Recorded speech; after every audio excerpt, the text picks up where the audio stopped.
We're going to look at a few different IDEs, and I'll show you the one that I'm going to be using in the course. So all these IDEs are cross-platform, so you can use them on different operating systems, and they're also free.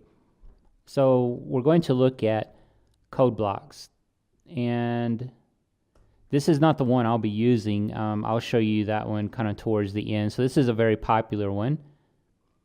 You can see an image of it over here. You can click on downloads and go to the download section and use code blocks. Now, if you're on a Mac, one of the problems I've noticed with a lot of these IDEs is getting the debugger to work. So where you can set a breakpoint and step through your code seems to be a little bit problematic on a Mac.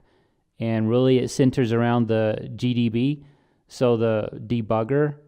And the way to solve it is to code sign that debugger. Now, you may not even have this problem on your Mac. It's kind of a quirky thing.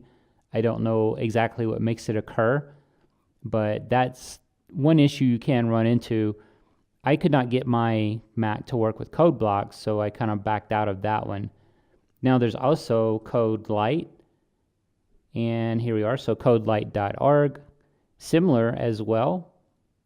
And you can download for your particular platform. But again, this one here, I did have issues with the debugger and simply couldn't get it to run through the debugger. Otherwise, it did work fine. So they have screenshots and different things if you want to look at CodeLite to see what it's all about. And then, of course, there is Eclipse. And Eclipse has its IDE for C++, so you want to do like Eclipse C++. And here we are, so the CDT. Click on that, then you have what you can download right here. And it's free, it's cross-platform. Eclipse is also one that I could not get debugging to work. And I think it's probably more rare that you'll run into that scenario. Again, that's just on a Mac. I think for most people, they're not going to have these kinds of issues trying to get things to work. So ultimately, what I settled on after I did the code signing on the GDB is NetBeans. And I'm just going to do NetBeans C++ and go into that one. So here it is. This is what I will be using, and I'm going to show you what it looks like. Now, for the course, it doesn't really matter what IDE you use because I'm not going to try and exploit features specifically of that IDE.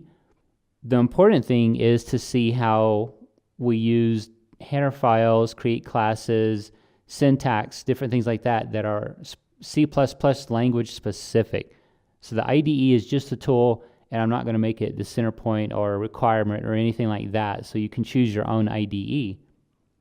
So what I'm going to do now is show you a walkthrough of NetBeans. All right, so I am going to start up NetBeans. Here we go. This is another issue you may see with NetBeans, or at least I see it.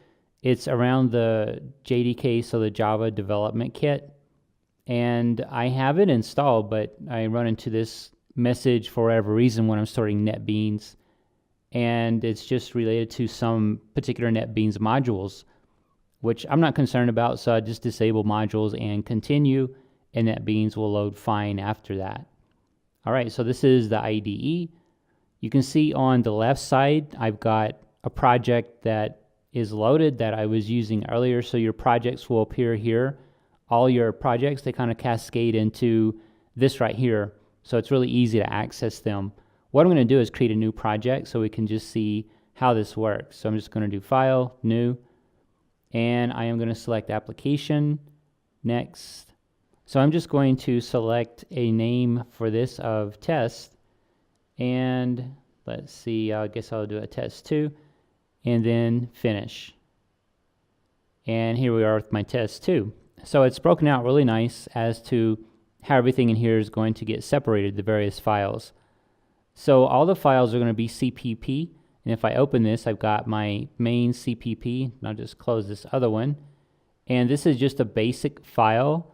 There's nothing else in here that we need to be concerned about at this point. So the CPP file gets compiled into the end result, which is an exe, an executable.